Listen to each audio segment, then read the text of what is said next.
প্রিয় দর্শক, বাসতলী ইউনিয়নের নয়াপাড়া গ্রামের নিরালা মোড় থেকে স্বাগত জানাচ্ছি আমি মুস্তাফিজ। এ হচ্ছে নিরালা মোড়। প্রত্যেকটা গ্রামেই কিছু আকর্ষণীয় কিছু জায়গা থাকে, তেমনি আমাদের গ্রামেও বেশ কিছু আকর্ষণীয় জায়গা আছে, তার মধ্যে নিরালা মোড় হচ্ছে একটি। এটার লোকেশনটা হচ্ছে এই সামনে কিছু দূর আগাইলে আমাদের পুলিশ স্টেশন। আমাদের সেই পুলিশ স্টেশনের রুটটা ধরেই এই রুটেই আপনারা যেতে পারবেন হলো গাইরাবেতিল পুকুর পাড়। এই পুকুর পাড় ধরেই আপনারা যে রাস্তাটা আছে সেই রাস্তাতে কালিয়াকৈর বের হতে পারবেন। কালিয়াকৈর থেকে বাংলাদেশের যে কোনো প্রান্তে আপনি পৌঁছে যেতে পারবেন। এই জায়গাটা হচ্ছে সেই রকম একটি জায়গা। আর আমরা এলাকার যারা আছি, ছোট বড় যারা আছে, বিকেল বেলাতে প্রত্যেকেই এখানে চলে আসে একটু চিত্ত বিনোদনের জন্য, একটু সুন্দর পরিবেশ উপভোগ করার জন্য। এখানে গরমের মধ্যে আপনি বেশ কিছু লোকজনকে দেখতে পাবেন যারা বিভিন্ন জায়গায় দাঁড়িয়ে আছে, বসে আছে।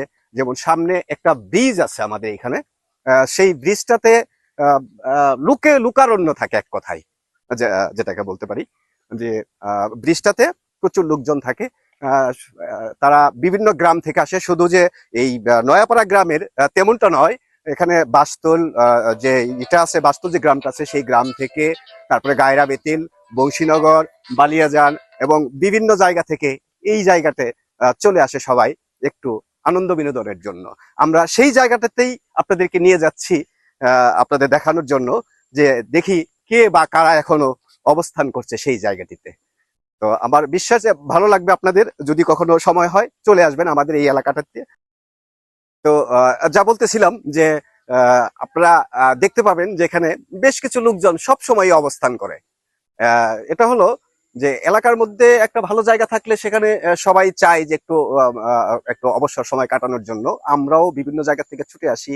যেমন আমি আজকেই চলে আসছি ঢাকা থেকে, এসেই কিন্তু সব বন্ধু বান্ধব মিলে একটু আগেই চলে আসলাম এই এলাকাটিতে। ভালো লাগার মতো একটা জায়গা যেখানে আমরা বসে একটু সময় কাটাতে পারি। এখানে আমরা দেখতে পাচ্ছি বেশ কিছু লোকজন আছে, দেখি তার মধ্যে কে আছে। এই যে আব্দুর রৌফ, আমাদের আব্দুর রৌফ আছে, এখানে বসা আছে। তারপরে আমাদের আরেকটা ছোট ভাই আমাদের আবুল কালাম জব, পুলিশের এসআই, মানে আজকে বন্ধর কারণে সেও চলে আসছে।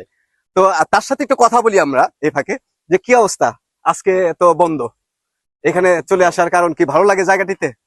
আমিও তো চলে আসি, আমি তো ঢাকা থেকে চলে আসছি আজকে। নিজেও আজকে ঢাকা থেকে চলে আসছি।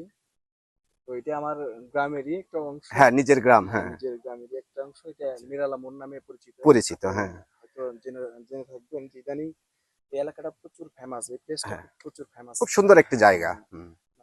গরমের মধ্যে বিকেল বেলা অনেক পর্যটকও আসে, আমরাও বিকেলে একটু হাওয়া খেতে আসি। এই হ্যাঁ, তো আর কি। সেটাই সেটাই সেটাই। তো আমিও মানে সময় হলে আমি একাই চলে আসি যদি কেউ না থাকে। তো সাথে আমাদের আছে জাহাঙ্গীর আলম। তো জাহাঙ্গীর আলম, কি অবস্থা, কেমন লাগে নিরালা মোড়ে? যদি একটু বলতে। নতুন একটা মার্কেট হয়েছে নিরালা মোড়, পাশে আচ্ছা, আছে সুন্দর একটা ব্রিজ। দিস। সন্ধ্যাবেলায় আহ, সবাই এই জায়গায় ঘুরতে আসে, সুন্দর একটা আচ্ছা, পরিবেশ। ঠিক আছে, আপনারা সবাই হ্যাঁ, আসবেন আমাদের গ্রামে, ঘুরে যাবেন, এলাকাটা হ্যাঁ। দেখে যাবেন, সুন্দর পরিবেশ। ভালো থাকবেন। ধন্যবাদ জাহাঙ্গীরকে। আমাদের মৃদুলও দেখা যায় আছে এখানে। কি অবস্থা মৃদুল? হ্যাঁ, তুমিও দেখে চলে আসছো। তোমরা সবাইকে এরকম প্রতিদিন চলে আসো নাকি এখানে? হ্যাঁ, এখানে আমরা হলো আচ্ছা, প্রত্যেকদিন সন্ধ্যার পরে একটু সময় একটু কাটাও আর কি। সময় কাটাই এখানে। আচ্ছা আচ্ছা। তো যেটা বলছিলাম যে সত্যি এলাকাটা একটু আকর্ষণীয় জায়গা যদি থাকে এলাকার মধ্যে, সেটা এই এই জায়গাটা। এবং শুধু এটাই না, আমি আরেকটা কথা বলে রাখি যে এই ব্রিজ থেকে একটু সামনে আগাইলে, এই সামনে আগাইলে আরেকটা ব্রিজ আছে, সেটাও কিন্তু খুব ভালো লাগে আমার কাছে, এবং তোমাদের কাছে মনে হয় ভালো লাগে সেই ব্রিজটাতে। এখন আমরা সেই ব্রিজেও যাব ইনশাআল্লাহ। তো আশা করি এই নিরালা মোড় নিরালা থাকবে না, নিরিবিলি থাকবে না। এটা একটা সময় খুব জাঁকজমকের সাথে, হ্যাঁ, জাঁকজমকের সাথে এই এই এলাকার মানুষ উপভোগ করবে।